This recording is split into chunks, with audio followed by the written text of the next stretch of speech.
الحمدللہ رب العالمین والصلاة والسلام علی سید المرسلین اما بعد فاعوذ باللہ من الشیطان الرجیم بسم اللہ الرحمن الرحیم۔ پڑھیے الصلاة والسلام علیک یا رسول اللہ وعلی آلک واصحابک یا حبیب اللہ۔ الصلاۃ والسلام علیک یا نبی اللہ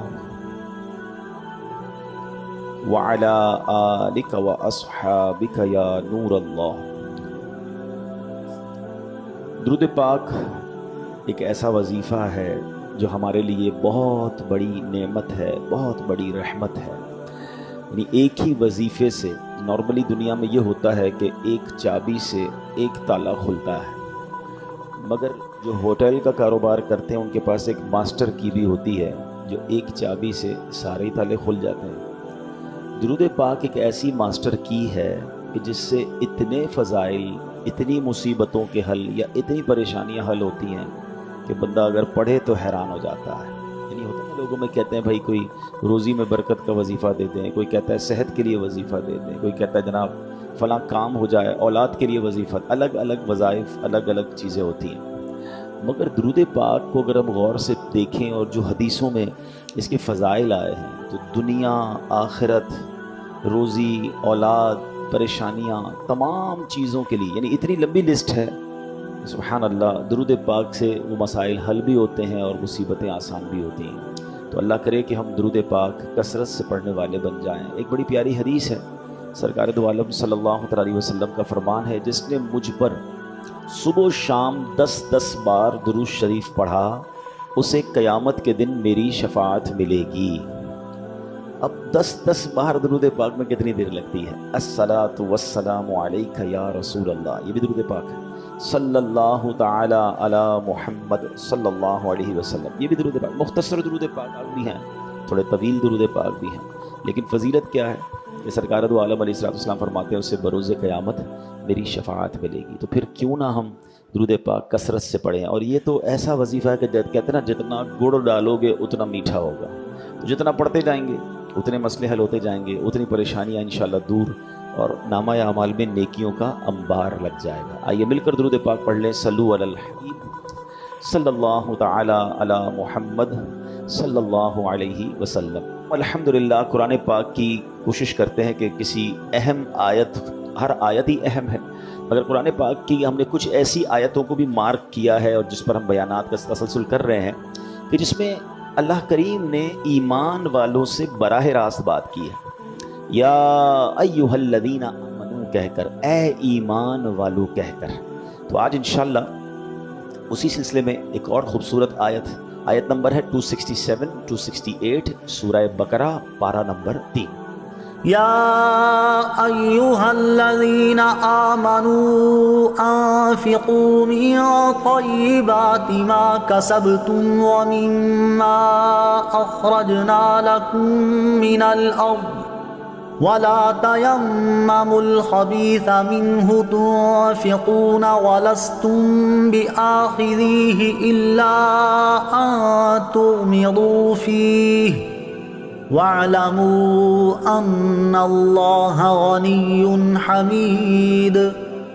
الشيطان يعدكم الفقر ويأمركم بالفحشاء واللہ یعدکم مغفرۃ منہ وفضلا واللہ واسع علیم۔ بڑی کمال کی آیت ہے۔ ترجمہ کیا ہے؟ اے ایمان والو۔ سبحان اللہ، یہ لفظ ہے نا، یا ایھا الذین آمنوا، اے ایمان والو، اس کو انجوائے کیا کریں، اس پہ شکر ادا کیا کریں۔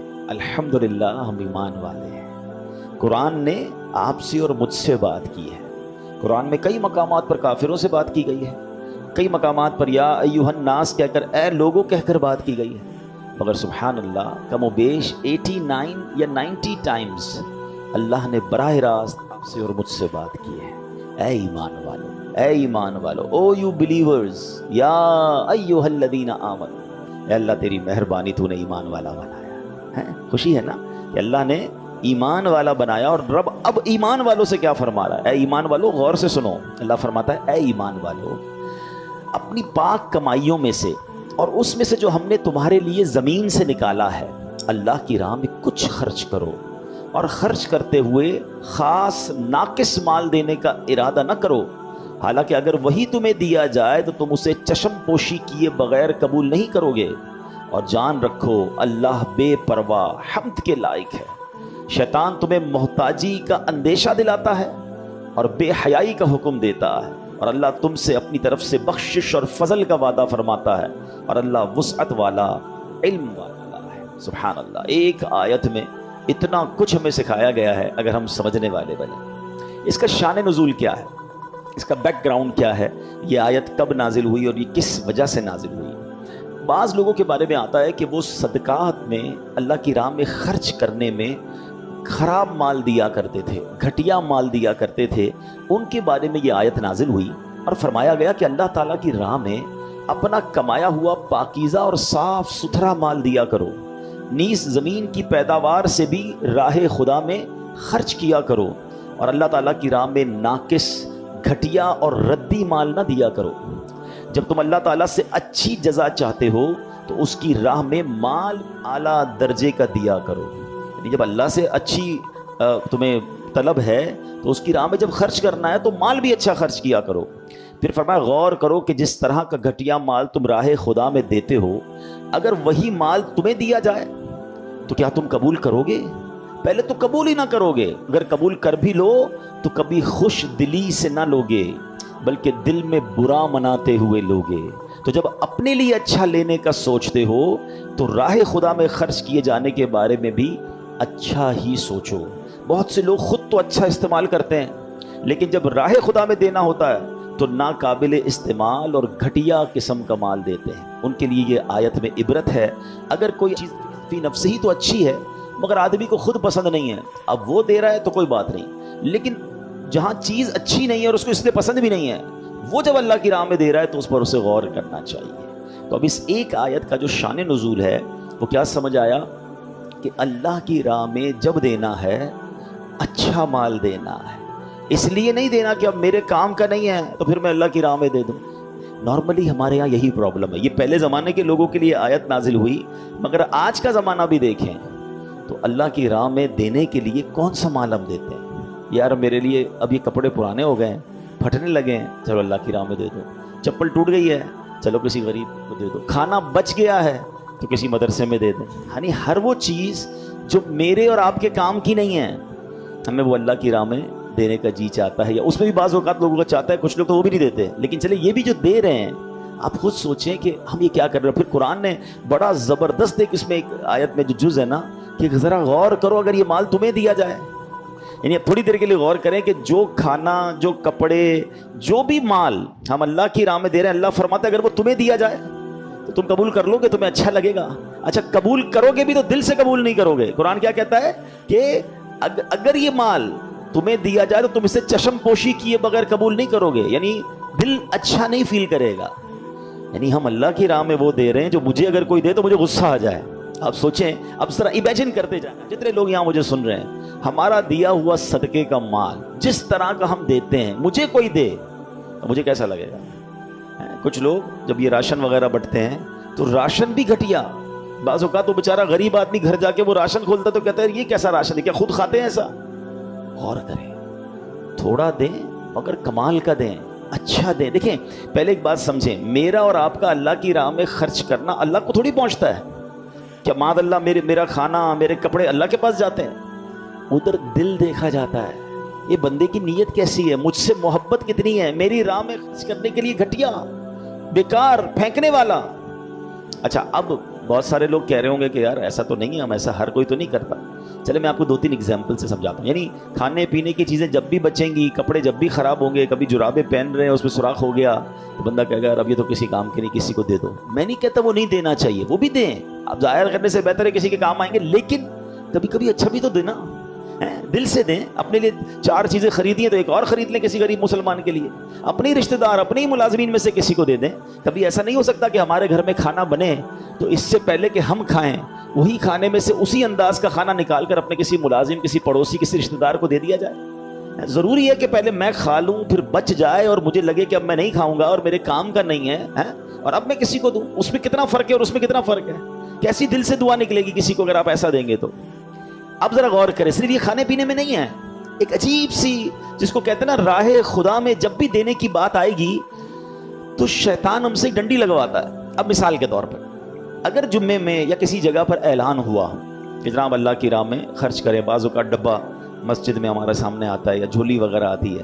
اب آپ غور کریں, ہمارے جیب میں 50 کے 2 نوٹ ہیں یا 100 کے 2 نوٹ ہیں یا 10 روپے کے 2 نوٹ ہیں, جس کی جیسی حیثیت. آج حضرت نے کہا کہ چلو سخاوت دکھاتے ہیں, آج مسجد کے چندے میں پیسے ڈالتے ہیں. ایک کڑک نوٹ ہے اور ایک پرانا نوٹ ہے. سچ بتائیں مسجد کے ڈبے میں لوگ کون سا نوٹ ڈالتے ہیں؟ حالانکہ 50 روپے کا پرانا نوٹ بھی 50 کا ہی ہے, نیا نوٹ بھی 50 کا ہی ہے, لیکن اللہ کی راہ میں دینا ہے نا, چلو یار یہ پرانا پھٹنے والا ہے نا, اس کو دے دو.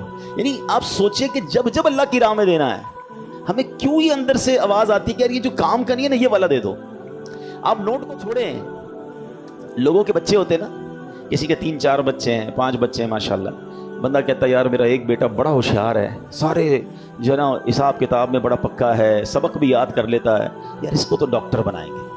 اچھا دوسرا بچہ وہ گھر کے پل پرزے بھی ذرا ٹھیک کر لیتا ہے, بڑا ٹیکنیکل دماغ ہے, اس کو انجینئر بنائیں گے. تیسرا بچہ بہت شرارتی ہے, کوئی سبق یاد نہیں کرتا, تھوڑا سا چلنے میں بھی ٹیڑھا میڑھا چلتا ہے, معذور ٹائپ کا ہے, یار اس کو مدرسے میں دے دیں. آپ سوچیں کہ ہم اپنا اللہ کی راہ میں بچہ بھی وہ دیں گے جو میرے کام کا نہیں ہے, مدرسے میں بچے بھی وہی والے ڈالتے ہیں لوگ. یعنی آپ سوچیں یار یہ کتنی بڑی بے وقوفی. اچھا بعض اوقات پھر ہم کہتے بھی نظر آتے ہیں کہ یار آج کل کے علماء اپ ٹو ڈیٹ نہیں ہیں, آج کل کے علماء معاشرے کے مطابق بات نہیں کرتے, ان کو جناب لوگوں کی سائیکی کا نہیں پتا. بھائی آپ نے بچے کون سے دیے مدرسے کو؟ دینا اپنے خاندان کا سب سے بہترین بچہ ہے ماشاءاللہ کہ بھائی یہ میرا بچہ سب سے بریلینٹ ہے, اس کو مفتی بناؤں گا, اس کو عالم بناؤں گا, ساری دنیا میں دین کا ڈنکا بجائے گا. مگر اللہ کی راہ میں بھی دینا ہے, بچہ بھی دینا ہے, اولاد بھی اگر دینی ہے تو جو میری بات نہیں مانتی. ہمارے پاس بھی آتے ہیں لوگ, میرا بیٹا جو ہے نا وہ بگڑ گیا ہے تو نشئی ہو گیا ہے تو بری صحبتوں میں ہو گیا, پلیز اس کو مدنی قافلے میں لے جائیں. بھائی اس صحبت سے پہلے مدنی قافلہ یاد نہیں آیا تھا؟ اگر پہلے ہی مدنی قافلے میں ڈال دیتے تو اس صحبت میں بھی نہ جاتا. جب بالکل بندہ ہار مان جاتا ہے نا اپنے بچوں سے, پھر آتے ہیں ہمارے پاس, حضرت کچھ کریں, کسی طرح مدرسے میں لگا دیں, قافلے میں. ٹھیک ہے ہم تو اس کو بھی لے جائیں گے, ہم منع نہیں کرتے, ہمارا کام ہی یہی ہے. لیکن آپ اور میں خود سوچیں نا کہ ہم اس وقت کہاں ہوتے ہیں کہ جب ہم فیصلہ کر رہے ہوتے ہیں کہ کس بچے کو کس فیلڈ میں ڈالنا ہے. آپ یقین کریں, آپ کبھی فیصلہ کر کے دیکھیں گا, آپ مایوس نہیں ہوں گے. اپنے گھر میں اپنے گھر کے بہترین فرد کو, چاہے وہ بیٹا ہے یا بیٹی ہے, اگر اللہ نے اس کو ذہن دیا ہے, اس کو ذہانت ہے, اس کے اندر قابلیت ہے, اسے آپ دین کا خدمتگار بنائیں اور پھر دیکھیں انشاءاللہ وہ کیسی دین کی خدمت کرے گا. آپ کی آنکھیں ٹھنڈی ہو جائیں گی. اور ایک بات اور یاد رکھیں, جو اللہ کے دین کی خدمت کرتا ہے نا, اللہ اسے بھوکا نہیں رکھتا ہے. بعض اوقات یہ بھی ذہن میں خبط سوار ہو جاتا ہے کہ یار اپنے بچوں کو دیندار بنا دوں گا تو ان کے فیوچر کا کیا ہوگا. مجھے ایک بات بتائیے, دنیا کی روزی دینے والا کون ہے؟ ذرا مل کر جواب دیں گے. اللہ دینے والا ہے نا. جو بچہ آپ کا اللہ کو راضی کرے گا وہ بچے کو اللہ بھوکا رکھے گا. یہ کیسے ہو سکتا ہے؟ ارے اس کو غیب کے خزانوں سے آتا, اس کے برکت سے آپ کو روزی ملے گی. اگر آپ کی اولاد میں سے کوئی دین کا خدمتگار بن گیا نا, آپ نوٹ کر لیجئے گا, اس بچے کی برکت سے دیکھیں اللہ آپ کی روزی میں کیسی برکت ڈال دے گا. آپ کے گھر سے انشاءاللہ دین کی شمع روشن ہو رہی ہے. تو پلیز یہ غور کریں. یہ آیت تو جو میں نے پڑھی پچھلے لوگوں کے بارے میں نازل ہوئی تھی کہ جو خراب مال دیتے تھے اللہ کی راہ میں, مگر دل پر ہاتھ رکھ کر بتاؤ آج ایسا دور نہیں ہے. تو قرآن کہتا ہے, میں آپ کو اللہ کا کلام سنا رہا ہوں کہ اللہ کی راہ میں جب خرچ کریں تو بہترین کریں, گھٹیا مال خرچ نہ کریں. اور یہ جملہ ڈرانے والا ہے کہ اے بندوں اگر یہ مال تمہیں دیا جائے تو تم قبول کرو گے؟ یعنی اللہ فرما رہا ہے تمہیں دے تو برا لگے تمہیں کوئی, یعنی مجھے اور آپ کو کوئی پیکٹ میں وہی والا صدقہ وہی والا چیز دے دے جو ہم کسی غریب کو دیتے ہیں, اللہ کی راہ میں دیتے تو کتنا برا لگے گا. یہ تحفہ لائے ہو میرے لیے, یہ پرانے کپڑے, پھٹے ہوئے کپڑے, بچا ہوا کھانا, کتنا برا لگے گا.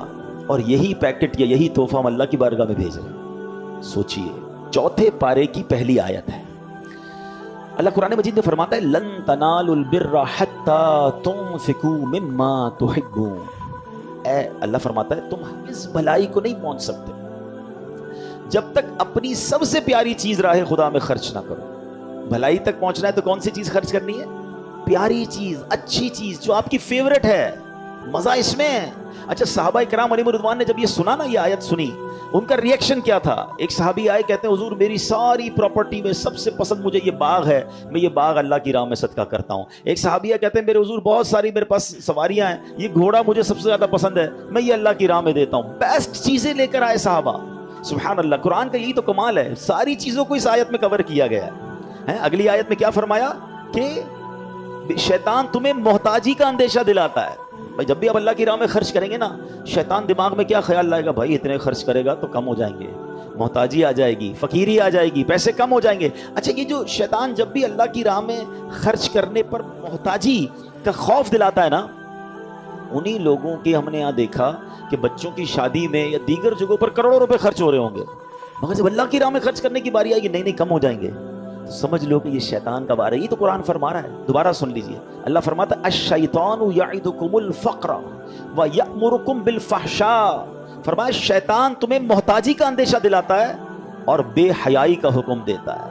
پہلے اللہ کی راہ میں خرچ نہیں کرنے دیتا اور برے کاموں میں لگا رہا ہے. پھر فرمایا واللہ یعدکم مغفرہ, اللہ تبارک و تعالی تم سے بخشش, مغفرتم منہ وفضلا, اور اپنے فضل کا وعدہ فرماتا ہے. ادھر شیطان محتاجی بتا رہا ہے, ادھر رب مغفرت کی طرف بلا رہا ہے, ادھر رب عز و جل کی طرف سے فضل کا وعدہ ہے. پھر فرمایا واللہ واسع علیم, اللہ وسعت والا, علم والا ہے.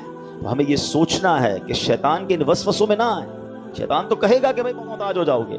حدیث پاک کا مضمون ہے, اللہ کریم کے پیارے حبیب صلی اللہ علیہ وسلم فرماتے ہیں کہ میں قسم کھا کر کہتا ہوں اللہ کی راہ میں خرچ کرنے سے مال کم نہیں ہوتا. تو یہ بات طے ہے کہ جو خرچ کرتے ہیں ان کا مال کم نہیں ہوتا. اچھا اس آیت میں جہاں یہ ہماری تربیت کی گئی کہ اللہ کی راہ میں گھٹیا مال نہ دو, بہترین مال دو, اچھا مال دو, وہاں اسی آیت میں ہمیں یہ بھی سمجھایا گیا کہ زمین میں سے جو اللہ نے تمہیں عطا کیا اس میں سے بھی کچھ دیں. ٹھیک ہے, اب یہاں زمینداروں سے خطاب ہے. یاد رکھیے نبی کریم علیہ السلام نے فرمایا ہر اس شے میں جسے زمین نے نکالا اس میں عشر ہے یا نصف عشر ہے. پاکستان کو زرعی ملک کہا جاتا ہے. ہمارا 60-70% آبادی دیہی آبادی ہے جہاں فصلیں اگائی جاتی ہیں, مگر عشر دینے کے حوالے سے بہت کمزوری ہے. یاد رکھیے زکوٰۃ کے تو کئی سارے طریقہ کار بھی ہیں اور اس کی شرائط بھی ہیں کہ مال بھی ہو, سال پورا بھی ہو گیا ہو, صاحب نصاب بھی ہو, قرضہ وغیرہ بھی مائنس ہوگا, پوری تفصیل ہے نا, اس کے بعد جا کر زکوٰۃ ہے, وہ بھی 2.5%. لیکن زمین کے معاملے میں ایسا نہیں ہے, جو بھی فصل نکلے گی اس پر عشر دینا ہی ہوگا, آپ چاہے قرضے میں ہیں. لیکن جب زمین سے اللہ نے پیداوار دی ہے, ہاں اس کی تفصیل ضرور ہے کہ کتنا دینا ہوگا. اب حدیث پاک سے اس کو مزید سمجھ لیں. حضرت جابر رضی اللہ تعالیٰ عنہ سے روایت ہے کہ رسول اللہ صلی اللہ علیہ وسلم نے ارشاد فرمایا جن زمینوں کو دریا اور بارش سیراب کرے, یعنی ڈائریکٹ بارش سے پانی مل رہا ہے یا دریا سے پانی مل رہا ہے, تو ان میں عشر یعنی 10واں حصہ دینا واجب ہے. اور جو زمینیں اونٹ کے ذریعے سیراب کی جائیں ان میں نصف عشر یعنی 20واں حصہ 5% دینا ہے. یعنی آج کی زبان میں سمجھاؤں تو اگر آج کسی کی ایسی زمین ہے کہ جہاں اس کو موٹر ویل یا پمپ لگا کر یا خرچہ کر کے پانی نہیں دینا, بلکہ بارشیں اتنی ہو جاتی ہیں کہ فصل چل پڑتی ہے یا نہر کا پانی خود ہی آ جاتا ہے, تو وہاں تو اس کو 10واں حصہ دینا ہوگا. یعنی دوسرے لفظوں میں کہ اگر 100 من اناج نکلا تو اس کا 10 من اسے اللہ کی راہ میں خرچ کرنا ہوگا جو بھی اس کے مستحق ہیں. ہاں اگر خود پانی پہ پیمنٹ خرچ کی ہے, پمپ لگائے ہیں, موٹریں لگائی ہیں, ٹیوب ویل ہے, تو اس پر پھر 5% دینا ہوگا. اس کی بھی ایک پوری تفصیل ہے. لیکن میں ایک عجیب سی بات کہنے جا رہا ہوں, میں نے اس پہ کیلکولیشن کی ہے کہ آج ہم کہتے ہیں کہ جناب پاکستان میں بہت غربت ہے. اسلام کا نظام دیکھیے, اتنا خوبصورت یہ نظام زکوٰۃ اور نظام عشر ہے, اگر صرف ہم اس کو فالو کر لیں. حضرت عمر بن عبد العزیز رضی اللہ عنہ ایک عظیم شخصیت گزرے ہیں, آپ نے صرف 2.5 سال حکومت کی تھی. ٹھیک ہے, بہت بڑے ایریا پر, اور آپ کے دور میں بتایا جاتا ہے کہ ایک وقت ایسا آ گیا, ایسا نظام عدل قائم کیا کہ لوگ زکوٰۃ لے کر نکلتے تھے مگر زکوٰۃ لینے والا کوئی نہیں ہوتا تھا. ایسا وقت مسلمانوں نے دیکھا ہے. آپ یقین کریں گے میری اپنی کیلکولیشن یہ ہے کہ پاکستان میں اس وقت یہ وقت آ چکا ہے کہ واقعی اگر جس کے اوپر جتنی زکوٰۃ بنتی ہے, ٹھیک ہے, جو مالدار ہیں, بزنس مین ہیں یا دیگر پیسے والے, وہ اور بالخصوص سارے کسان, سارے زمیندار اپنا عشر ادا کر دیں اور زکوٰۃ والے زکوٰۃ ادا کر دیں. آپ کو سورس لگانی پڑے گی کہ یار مجھے کوئی زکوٰۃ لینے والا تو بتاؤ, پیسے پڑے ہوئے ہیں, کہاں دوں زکوٰۃ.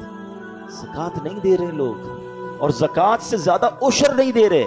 کیونکہ اگر آپ پاکستان کی ٹاپ کراپس کو کیلکولیٹ کر لیں, انٹرنیٹ پر موجود ہے, جو سمجھدار لوگ ہیں کبھی بیٹھیے گا انٹرنیٹ پر سرچ کیجئے the top 10 crops of Pakistan. Pakistan کی سب سے زیادہ ہونے والی کراپس, اس کی کوانٹٹی بھی بتاتا ہے انٹرنیٹ کہ بھائی 2023 میں کتنا چاول, کتنا گندم, کتنا گنا, جو بھی ہماری ٹاپ فصلیں ہیں, آپ ان کا 10% نہیں 5% بنا دیں. چلیں 10% کسی کے اوپر ہے, کسی کے اوپر 5% ہے, ٹریلینز آف روپیز بن جائے گا, خربوں روپے. اتنا عشر بنتا ہے جو سب پر دینا ضروری تھا. کہاں ہے اگر وہ دیا جا رہا ہے تو؟ اگر وہ دیا جائے تو غریب نہیں بچتے. یہ ہے میرا اور آپ کا اسلام. ہم اسلام کو فالو نہیں کرتے اور ہم کہتے ہیں جناب معاملات ٹھیک نہیں ہو رہے, غربت ختم نہیں ہو رہی, مہنگائی ختم نہیں ہو رہی. ہماری شریعت نے جو ہم پر لازم کیا ہم صرف اس کو فالو کر لیں. اچھا مزے کی بات یہ ہے, جو بھی عشر دیتا ہے, جو بھی زکوٰۃ دیتا ہے, بھائی اس کا مال بھی کم نہیں ہوتا. یا تو یہ ہوتا نا یار خربوں روپے نکل جائیں گے تو امیر لوگ کہیں گے ہمارے پیسے کم ہو گئے, ہوں گے نہیں. اور یہ پروفڈ ہے. جتنے بھی پراپر زکوٰۃ دینے والے لوگ اگر یہاں بھی بیٹھے ان سے پوچھ لیں, ہر سال ان کی زکوٰۃ بڑھتی ہے. کیسے بڑھتی ہے بھائی؟ آپ تو دیتے ہیں, کم ہونی چاہیے. سبحان اللہ, یہی تو زکوٰۃ کا فارمولہ ہے. مال خرچ کرتے جاؤ, اللہ اس میں برکت ڈالتا جاتا ہے. کئی فصلیں تباہ ہو جاتی ہیں, کئی باغات تباہ ہو جاتے ہیں, کبھی سیلاب آ جاتے ہیں, لوگوں کی فیکٹریوں میں آگ لگ جاتی ہے. میں نہیں کہتا ہر وقت یہی وجہ ہو, مگر حدیثوں میں یہ وجہ موجود ہے کہ مال جب تلف ہوتا ہے, مال جب برباد ہوتا ہے, تو اس کی ایک وجہ یہ ہوتی ہے کہ اس کی زکوٰۃ نہیں دی گئی ہوتی. بلکہ حدیث پاک میں مضمون ملتا ہے کہ اللہ کی راہ میں زکوٰۃ دے کر اپنے مالوں کو مضبوط قلعوں میں قید کر لو, تم سیکیور کر لو اپنے مال کو. تو پلیز جتنے لوگ مجھے سن رہے ہیں کہ اوپر بھی زکوٰۃ بنتی ہے, اس میں سستی نہ کیا کریں. یہ میل ہے مال کا. آپ کہیں یار یہ تو کمال ہو گیا, 100 ایکڑ زمین ہے, 5 کروڑ روپے کی فصل نکلی اور میں اس میں سے 10% اللہ کی راہ میں دے دوں, او باپ رے باپ. یہ نہ سوچا کرو. شریعت پر عمل کرو, اللہ اس 5 کروڑ میں بہت برکت ڈال دے گا. تم 50 لاکھ تو بچا لو گے, پورے 5 کروڑ ہی کہیں ضائع نہ ہو جائے. اللہ ناراض ہو گیا تو اس سے برکت لے لے گا. پیسے تو ہوں گے, سکون نہیں ہوگا. تو یہ قرآن کی یہ آیت ان زمینداروں کو بھی بتا رہی ہے کہ جو زمین سے نکلتا ہے اس کا بھی حق ادا کیا جائے. تو کاش یہ باتیں ہمیں سمجھ آ جائیں کہ قرآن کے اس حکم پر ہم نے عمل کرنا ہے کہ پہلے تو اللہ کی راہ میں بہترین دینا ہے, گھٹیا نہیں دینا. ٹھیک ہے. نمبر 2, پورا دینا ہے اور ڈرنا نہیں ہے. قرآن نے کہہ دیا شیطان تمہیں محتاجی کا خوف دلائے گا, شیطان تمہیں محتاجی کے لیے تمہیں وسوسے ڈالے گا. ہمیں شیطان کے وسوسوں میں نہیں آنا ہے. اور بہرحال میرے پیارے اسلامی بھائیوں, ایک اور بات سمجھنی ہے, ان تمام چیزوں میں جو مال کے معاملات ہیں اس میں صرف حلال کمانا ہے. حرام روزی کو آپ نے شامل کیا, آپ کی ساری برکت چلی جانی ہے, دعائیں قبول نہیں ہونی ہیں, مشکلوں میں اضافہ ہو جانا ہے. پیسوں میں تو اضافہ ہو جائے گا, شاید اکاؤنٹ میں پیسے بھی آپ کو زیادہ نظر آئیں گے, 2-4 گاڑیاں بھی زیادہ نظر آئیں گی, مگر بلیو کریں آپ کی مشکلوں میں اضافہ ہو جائے گا, آپ کی ٹینشنوں میں اضافہ ہو جائے گا. ہمیں کیا کرنا ہے اس پیسے کو جو ہمیں سکون سے سونے نہ دے. اچھا یہاں سکون مل بھی گیا اور اگر آخرت میں مار پڑنی ہے تو کہاں جائیں گے؟ قرآن میں رب فرماتا ہے یا ایھا الذین آمنوا کلوا من طیبات ما رزقناکم واشکروا للہ ان کنتم ایاہ تعبدون. اللہ فرماتا ہے اے ایمان والو, ہماری دی ہوئی ستھری چیزیں کھاؤ اور اللہ کا شکر ادا کرو اگر تم اسی کی عبادت کرتے ہو. اصل میں پرابلم کیا ہے, شیطان پھر دل میں یہ بات ڈال دیتا ہے کہ یار ٹھیک ہے میں تھوڑی بہت ڈنڈی مارتا ہوں, حرام کماتا ہوں, جھوٹ بولتا ہوں, یا سود کا کام یا ملاوٹ کا کام کرتا ہوں, میں اس کے بعد صدقہ بھی تو دیتا ہوں, میں مسجد میں بھی دے دیتا ہوں, میں غریب کی شادی بھی کرا دیتا ہوں. تو یہ لیول ہو جاتا ہے جہاں میں نے غلط کمایا اب اللہ کی راہ میں خرچ بھی کر لیا. یہ بہت بڑا شیطان کا وار ہے. آخری بات سن لیجئے, حدیث پاک میں آتا ہے اے لوگو اللہ پاک ہے اور وہ پاک چیز کے سوا اور کسی چیز کو قبول نہیں کرتا, اور اللہ تعالیٰ نے مسلمانوں کو وہی حکم دیا ہے جو رسولوں کو حکم دیا تھا. تو اے میرے پیارے اسلامی بھائیوں, یہ یاد رکھیے اللہ پاک ہے اور پاک ہی قبول کرتا ہے. یہ بھول ہے کہ میں حرام کما کر صدقہ کروں گا تو قبول ہو جائے گا. کبھی کسی نے اللہ کی بارگاہ میں ناپاک تحفہ بھیجو گے تو کیا وہ قبول ہوگا؟